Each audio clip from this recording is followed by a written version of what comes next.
All right.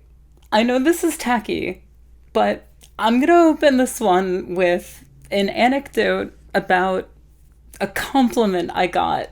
Ugh. I know, but I promise by the end you'll know I'm actually quite humble. Okay, basically a friend recently told me that what he liked about my videos was that they felt like zines, something he's very knowledgeable about.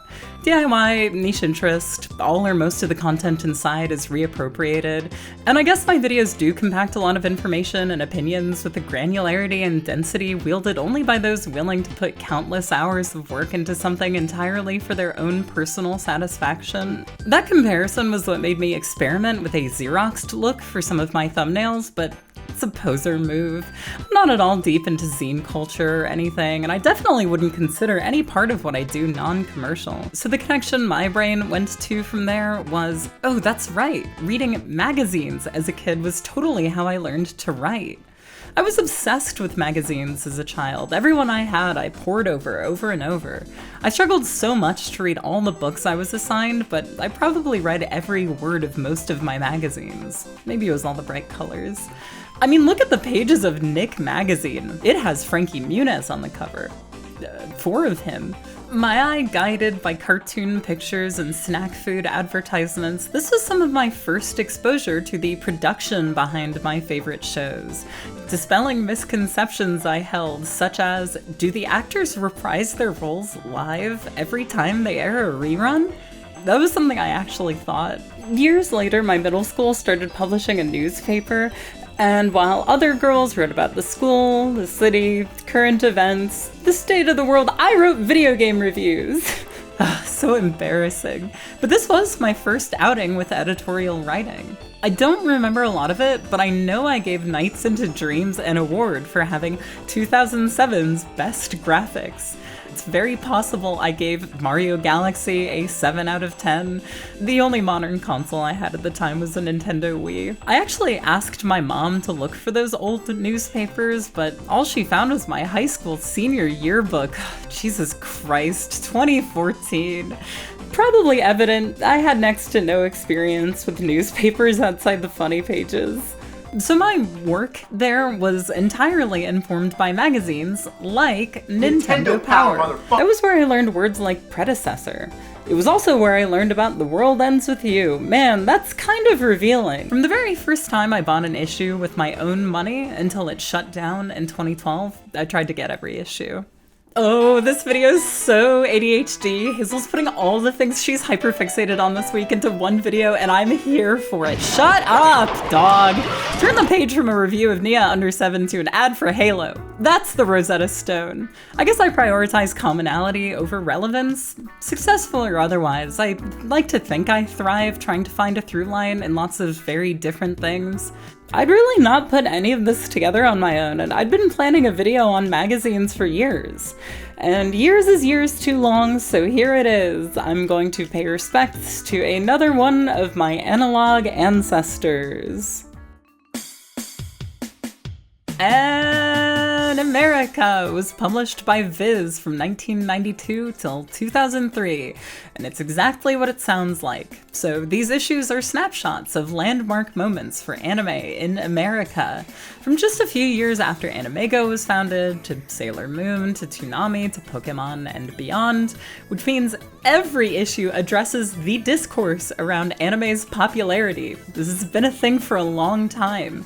Next to subs versus dubs, it was the subject that divided anime fans. Often those conversations overlapped. Would dubs draw in an audience that refused to engage with anime on a cultural, especially subcultural level? Fret though the otaku did. Here in 1993, anime was still niche enough that you needed a guiding hand to show you exactly where you could even obtain it. It was also still niche enough that only the turning of a page separates theatrical release dates for Totoro to an ad for Urotsuki Doji. We'll return to this thread in a bit. Speaking of the former, check out this super early look at what would become Princess Mononoke. Amazing! See, because Viz, primarily a publisher of manga, had working relationships with a lot of high-profile artists, Animerica's pages are littered with interviews with the biggest names in the business. Super early on, they had Rumiko Takahashi. Oh, hey look, this is the same issue they use on Wikipedia. Because they tend not to give a ton of English language interviews, when you're scouring for information on mangaka online, it's not uncommon to see even the really fundamental details sourced back to Animerica. Like this quote about power pop musician Matthew Sweet's Lum tattoo. I've seen this float around the internet here and there. The music video for his song I've Been Waiting was some of the MTV generation's first exposure to anime, and definitely their first exposure to Urusei Yatsura. This was a year before Anime Go was putting out VHS tapes. Really cute sort of proto-AMV. Isn't it funny that over here Little Miss Future Funk's music micro-genre girl image has superseded her character since the very beginning? Another constant topic of debate was, where do the ladies fit? Is anime too male-centric? Or were there already plenty of strong females in even the most macho of shows? It's true that until very recently, lots of seminal manga aimed at girls and women went totally untranslated, especially unpublished in English-speaking parts of the world, which makes me appreciate Animerica's commitment to shoujo manga. They even had a whole dedicated publication, Animerica Extra. Wish I'd thought to find one of those. I wonder how many people were introduced to the concept of boys' love this way. Don't forget, over here, all fandom roads lead back to Star Trek. This was when anime was still niche enough that only the turning of a page separates boys' love and rei-rei. That's a hentai, I guess. A hentai. That amuses me. Sorry. I guess it's like saying a porno. Whoa! That's my hometown, Petaluma, California. I'm always scouring for places I've lived in the reader mail and fan art. I don't think I ever went to the Washington Square Theater before it was demolished and replaced by a Staples in 2000. I may or may not have applied for a job at that Staples a couple times. This might be inaccurate, but I feel like the turn of the millennium is a good indicator of when anime stopped being a monolith. By that point, it was stratified by demographic and by any given viewer's investment in the culture, because knowing things about Japan was no longer a prerequisite to knowing what anime was. Perhaps what the otaku of the early 90s feared had come to pass. Deep weebs treated Pokemania like it was eternal September, aggrieved that anime magazines were now pandering to the grubby little 10-year-olds obsessed with the yellow talking dog. I wonder if what bothered them more was losing the feeling of exclusivity that comes with being into something that isn't mainstream. You could say there was no longer any intimacy in being an anime fan. Toshihiro, oh no, it's the sex maniac they let write a Pokemon manga! You know the one. You may recognize it from My Wall. This interview stays pretty above board, but the guy's dropping some signs. His favorite characters to draw are Nurse Joy and Ditto. Say no more! Cosplay encyclopedia ad. I've seen that before at Seattle's Scarecrow Video, where you can find a spotlight I co-curate featuring anime that fit into different themes. Yep, I'm playing all the hits tonight, folks. Anime from Malcolm in the Middle. Alright, what's next? Sorry about my rug. This cat doesn't like my YouTube videos. Oh, okay, right, here we go. I actually don't have any connection to Animerica. I've never owned any issues before I bought these. Don't even remember seeing any copies till adulthood. I didn't have hardly any anime magazines because I knew anime was transgressive. It felt dangerous. Every manga I lugged home in my backpack felt like contraband. I felt like I was carrying around the brick from Brick. I don't think I had to be this vigilant in hindsight. To my underdeveloped mind, the only thing worse than denying myself anime was someone else denying me anime, so I stuck to what I knew was safe. Oh man! There's Goku, in front of an American flag. That can only mean one thing.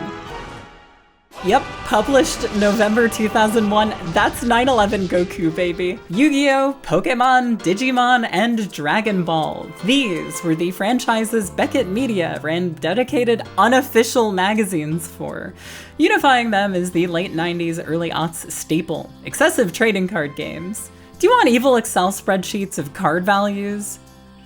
Do you really? I remember when I got my first Beckett unofficial Dragon Ball magazine, I was legitimately disappointed by how much of it was taken up by numbers. Where the hell are the pictures? And none of these are gonna tell me how much my Peruvian Latias is worth. These really are magazines for collectors. Everything they cover has a price tag affixed to it. I owned this because Trunks is awesome and he has a sword. To be clear, this magazine didn't just exist to stunt on children with all the cool toys their parents will never buy them. They also had a shitload of contests. Better go get your parents' permission. Oh my gosh, one of these surveys was filled out. That's so cute. Who would you like to see on the cover? No one. Gnomes? In addition to curating things fans like, there's an emphasis on their culture too. Like lots of magazines from the era, Beckett covers community events around the states. Let me know if you were ever at any of these. What an asset to the otaku community. I mean, obviously the internet was well established by the year 2000, but most of us couldn't exactly Google Meowth bird feeder wreath and expect a pictorial guide. Much is made of the divide between print and digital that came with the internet's ubiquity, but there's this little window of time right in the middle where magazines talked about the web as supplemental to print. It's like a Greek tragedy. Everyone used to be so excited that the internet gives everyone a voice. Beckett's Dragon Ball magazines were there to help you find your voice. They ran articles about how to make your very own Dragon Ball fan sites. That's so cute. I wonder if this is where the Daily Dose guy learned his trade. But if you were like me and had neither the agency to go to conventions nor card game tournaments, had not even an internet connection, the magazines themselves were where you got all your news and info. I remember learning what an animation cell was through one of these. Imagine selling a cell of Cell. Of course, a book can only have so many pages. The level of comprehensive knowledge that you'd get from the internet could only be ascertained by chasing after every single issue of these magazines. For example, unfortunately, this article on identifying fake Yu-Gi-Oh cards never made its way to me, so I was never clear on whether the Japanese cards kids in my school kept acquiring from Vietnamese grocery stores were legit or not. When writing about Fox's recent acquisition of Dragon Ball's film rights, Beckett brings up the fact that there already is a live-action Dragon Ball movie.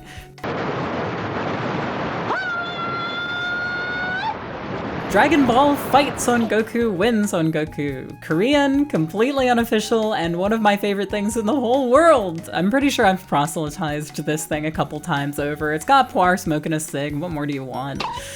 This guy's wrong though. There were actually 2 live-action Dragon Ball films by this point. The other one's Taiwanese and it was not very good. God, it's crazy that the gap between that acquisition and Dragon Ball Evolution's eventual release, 2002 to 2009, feels like short compared to how many of these kinds of adaptations have been stuck in development hell since Toonami was still a thing. Ads! You think YouTube videos are bad? These things are just littered with full-page spreads on obligatory tie-in card games, Neopets, Harry Potter, Spider-Man 2, get out of here. I'm waiting on this art style to get its own Y2K aesthetic with core affixed to the name. It's what every single junk food ad looked like in the aughts. Horrible. On the Pokemon TCG League, where Wizards of the Coast worked with family-owned hobby shops all across America to host events where beating an employee serving as the gym leader rewarded you with one of 8 badges. So cute! I was a little too young to attend any of these. My relationship to Pokemon at the time was limited mostly to the anime. I was experiencing Pokemon in a vacuum. It was just me and my Pikachu and my Pokemon handbook versus the world. I wouldn't get any of these magazines till around the launch of Ruby and Sapphire. Admittedly, they were more or less temporary stopgaps until I discovered sites like trsrockin.com and Cerebi. Like, at present, as a junior database of ultra-pedantic knowledge of the Pokemon franchise, I can't help noticing all the times their editors understandably get things wrong. Hey, I don't think that's Nidorino. I'm no expert, but I think at this point I can lock Clefairy in as my favorite Pokemon. Writing the Wishmaker story for the video about creepypasta that my sister and I did really endeared me to this line. I'm a little obsessed. Before Clefairy, though, Frostlass was my favorite, and Beckett's why. They had these segments breaking down a Pokemon's real-life inspirations. Here's the animal Slackoth is based on, and here are the ways its design evokes the animal's different traits. Cool stuff. I couldn't find the exact issue, and it's not a big deal, but they covered Frostlass, and my 12-year-old mind was blown. Whoa, you're telling me this Pokemon I'd never thought about and maybe didn't even know about is based on an urban legend? I love those. And a macabre one, even better, and it's about a pretty lady that kills you. Oh my god, come on. A common trend among unofficial magazines, and this was the case with unofficial strategy guides for a while, was avoiding the use of official art on their covers, probably for legal reasons.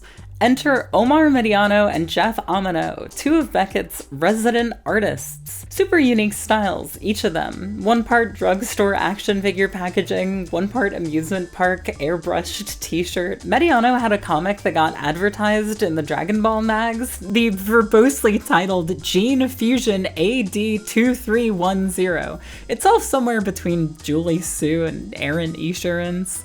But this wasn't the only of Beckett's godchildren. Meet Jingaroo, perhaps the most racist-sounding word that isn't racist, I hope. You'll find comics betwixt the pages of Beckett's Pokemon magazines, but in actuality, this is a series of Australian, partially lost CG animated OVAs. I'm deliberately using that word erroneously for comedy. It's mostly dog shit, but there's a platypus ripping a guitar solo, which is awesome. Pojo's unofficial, mostly magazine-like books still fit the bill here. In Japan, they call these mooks, which is a useful term with just awful mouthfeel. Second most racist sounding word that isn't racist. I hope. Pojo is the pseudonym of a real guy, and his contributors' area of expertise is, like Beckett's, the anime card game tie-in. A wider breadth, though. We got Naruto in the mix now. You might expect these to exclusively consist of card listings and prices like, say, this book, but there's more on the table here than a discolored, palm sweat-stained deck mat. There's a pretty consistent formula here. Pages and pages of character bios, card lists, strategies, info on community events, game reviews, episode guides, sometimes with summaries. Some are just huge lists of episode names. For the younger sect of my audience, allow me to patronize you for a moment and say that this kind of thing was very practical for an aged woman like myself. I had pretty young parents who went out to see friends on the weekends frequently, so in getting dragged along, I had to miss a lot of Toonami broadcasts, and without an internet connection, I was stuck guessing what on earth I'd missed between the episodes I did catch. I was resentful at the time, but in hindsight, it gave the block an air of mystique that might have contributed to my fascination with anime. Whoa, hey, check out this printing error. Cool. Pojo's was much more unofficial than Beckett. The resolution of some of these images, man, they were not getting supplied with any high-res assets. But that might have been what allowed them to go one step beyond and include discussions on episodes that hadn't aired stateside, presumably guessing at how the titles would be localized. In addition, there's lots of hot gossip about what's going on with these franchises, speculating on what upcoming releases we might or might not even get. They're even out here repping definitely third-party online battle simulators. Here's a step-by-step guide on how to download the Yu-Gi-Oh! Patch for Apprentice, the online Magic the Gathering client. It's officially recognized by Wizards of the Coast, but I can't imagine Konami would have been into it. My favorite part of these books, and others of their ilk, are the celebrity casting spreads. If Hollywood made a live-action adaptation of Dragon Ball, Yu-Gi-Oh! Whatever, who would play who? These always love to go for the most popular actors in the universe. It's awesome. They'll cast Angelina Jolie as Bulma and Dana Carvey as Master Roshi. What about Kevin Spacey as Maximilian Pegasus? Ugh, did they know? Actually, hold on, I was wrong about my favorite part. This Dragon Ball one has a bunch of 3D full-page spreads. The previous owner only popped out the lenses, but not the arms? Fucking psycho. That's right, I, for some reason, still have my Nickelodeon magazine 3D glasses. Pretty smart decision to keep these around, kiddo. You know, it's been so long since I last looked at anything in red blue 3D, I forgot it actually kind of works once your eyes adjust. The gimmick got me. It's fun to look back on stuff like fans' conflicted relationship with Dragon Ball GT. I appreciate the almost narrative approach to this article here, documenting the push and pull between fan expectations and the show's content. Am I correct that this show still hasn't really gotten the contrarian critical reevaluation I expected it to now some 25 to 30 years past? It seems like Super just usurped it by being decent enough that it didn't make GT look any better by contrast. I don't know, it's not my lane. My biggest investment in GT is that I think Trunks' outfit is really cute in it. I love that guy. By being the more unofficial one, Pojo's was definitely Beckett's sloppy kid brother. A little Beavis and Butthead, a little Mad Magazine.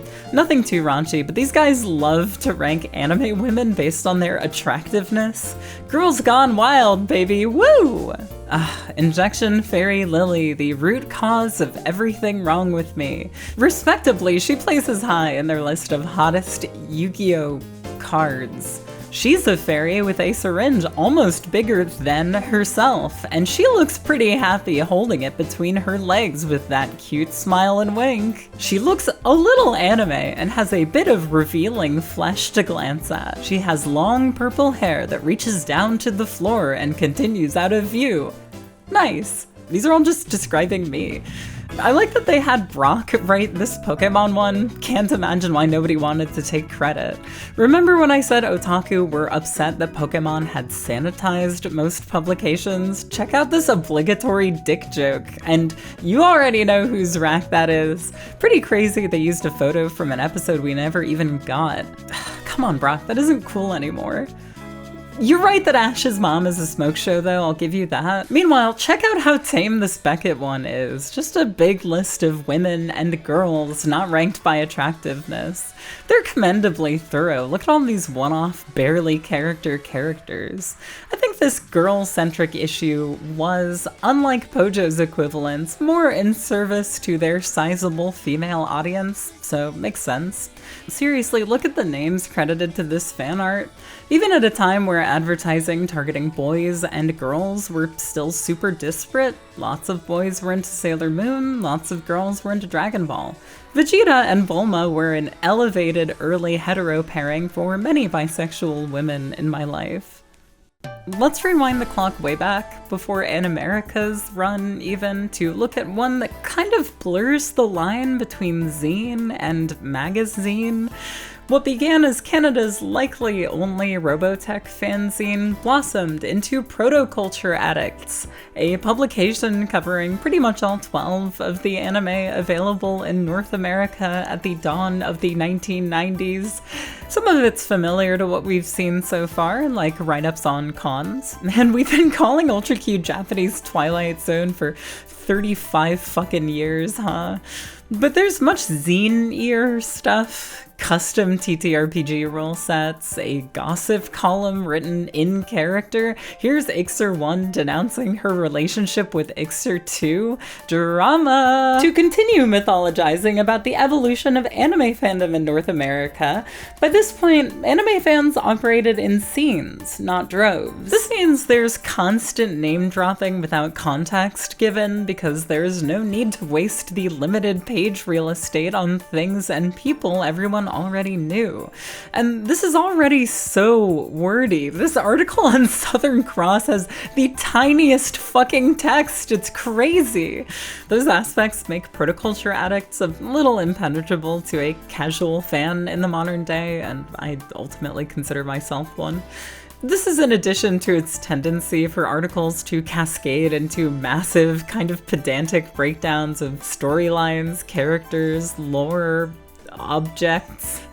I originally bought this for a video I did on Minna Agechao, the anime with the cancelled American release that caused a stir with parents groups.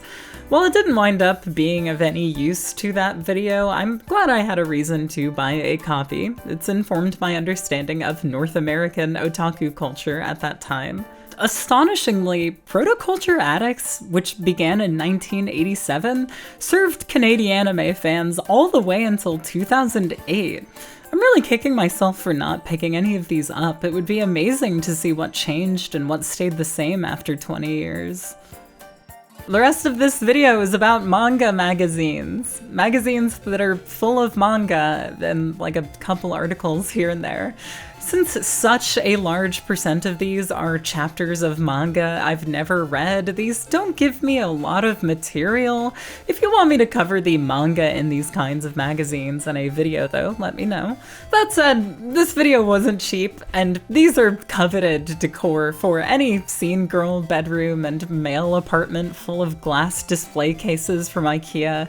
I bought these magazines over the span of a couple years, just here and there off eBay as I thought about the video, or when I found something interesting looking at a secondhand store. I don't even own any issues of the big one, Shonen Jump. That's because my priority is stuff like Pulp, which is extra not cheap. Pulp's tagline is manga for grown-ups. Sounds like I'm talking about pornography again, but it mostly published seinen manga, which I guess to America in the 90s was basically pornography. You may recognize Pulp from my wall. I put this issue front and center in this set quadrant of my bedroom, place I play guitar, secondary cat, bed, because the cover, like all of Pulp's, were done by Naoki Yamamoto, one of my favorite artists in the world. He illustrated a bunch of stuff for one of my favorite bands, Midori. My second channel's profile picture is from a manga of his also. It's about two perverts watching movies. Awesome. Pretty much all of Yamamoto's manga can be described by two perverts XYZ. So I don't even need to give you the gist on Dance Till Tomorrow, which I can't show you very much of anyway. Pulp had a music column where they shout out underground bands like Boredoms and Melt Banana. Those were huge for me in high school. But the majority of the non-manga content in this magazine is dedicated to insisting the rest of its content is absolutely not pornography. Like half the fan letters are on this very subject. It would come off super self-congratulatory if it wasn't a self-defense measure against the weirdo puritanism of the 90s. It's pretty smart that flipping through the magazine, most any page you land on that doesn't have a comic on it is something ensuring you the comic on either side of it is art, not smut. Call me Martina McBride, cause this one's for the girls! My middle school friend group largely consisted of Shoujo Beat's target audience. Tarot-curious, Warped Tour band listening with a passive interest in Lolita fashion they could never afford, who drew their friends as chibis and had really fucked up home lives and dressed like this. Right off the bat, I love this steal her look section. I always secretly wanted to dress like the anime characters I thought were cool. I guess I just really like denim jackets. Yeah, sorry, but I gotta blitz through these cotton candy colored comics so I can talk about the fact that the Shoujo Beat crew have great taste. Like Pulp, this also has spotlights for Japanese bands. Cuts aren't quite as deep, but I adore Swinging Popsicle. They interview Puffy, which you may recognize from my wall. Nope, that's not right. Every page I turned, I was like, oh wow, Sleepaway Camp, Manic Panic Hair Dye, my 23-year-old self says hi. Streetwear, aw, Matt and Kim poster, so nostalgic. Ikemen, I remember when I learned the word Ikemen. Junko Mizuno checkpoint. Ew, oh my god, speaking of Warped Tour, get this man out of a magazine for girls! Beside all the pages dedicated to subculture are ads for ultra girly stuff, like normie girly stuff nobody I knew had any interest in.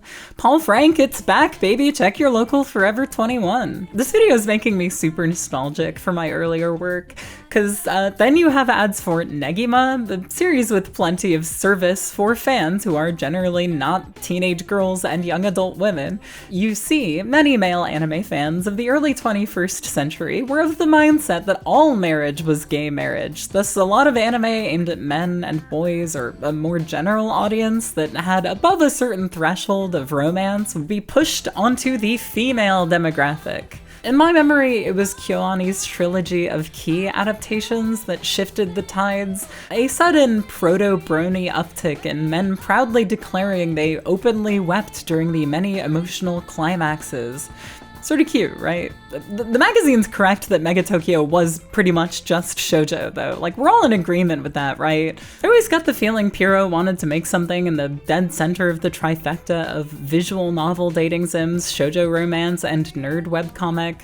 Stop! You're reading the wrong way! I picked this up at Short Run last year. I think it does a beautiful job of capturing the tactility and spirit of Shoujo Beat, right down to the alternating page colors, which are so vibrant my camera can't even capture it. The only thing it's missing is the 8 million subscription cards that make Shoujo Beat fucking impossible to flip through. Super cool something like this exists. And isn't it funny that zines have outlived the print media ice age ushered in by the digital age, to the point where some seek to fill the shoes of the magazines of yore? Of course, zines will always exist, especially when physical media has so many thriving communities of subculture archivists and enthusiasts. Plus, the internet sucks shit and grows more censored by the day by governments the world over that do not serve your best interests, so until home printers start shipping with content-restrictive DRM, zines are one of the several bomb shelters for free expression in the modern age. Even if that weren't the case, though, they would persist. It's cool to hold something you like, and something you made especially, in your hands. Way cooler than YouTube videos. Ugh, man, what if I'd been pronouncing them zines the whole time? But can you really say magazines died? While some pay homage, other zines defy the line between zine and magazine. To be stricter, I feel like I see lots of regular-ass magazines at grocery and bookstores. Sure, they're all obscenely expensive and very tailored to the kinds of people who would still be reading magazines, but they're there. Aside from occasional issues of Otaku USA, the only thing tucked within these hunting and home living magazines that would fit a video like this are the legions of Pokemon magazines, official and unofficial. Like, I swear Time Magazine has been running this Pokemon issue for like 6 fucking months. Okay, are you ready? It's time for the big one. Y2K millennials who are a little older and much cooler than me, prepare yourselves. Nah, I'm sorry. I gotta save New Type USA for next time. Don't want to blow my entire catalog, so I can return to this topic in the future a little bit more in depth. I also want to make a video about game magazines, Japanese anime magazines, Japanese game magazines. You get my point. And I'm super aware that with even just English language magazines, I limited myself here by only looking at stuff from North America. I hope it's clear I'm not trying to speak with much authority here, just a woman sharing some memories. A gigantic and exhaustive video is coming in October, though, with some big announcements, so now felt like the right time for a rainy day project. Oh, and I don't know how noticeable it is, but in case you did, I'm covered in bruises right now. Don't worry. I was acting in some fearless, dangerous roles for a couple film projects, including a music video for a band I play the bass guitar in. More info on that another time. I'm so grateful to be involved in these kinds of group collaborations. I've really missed this sort of thing. It's been a really creatively fulfilling year for me. Okay, see you later.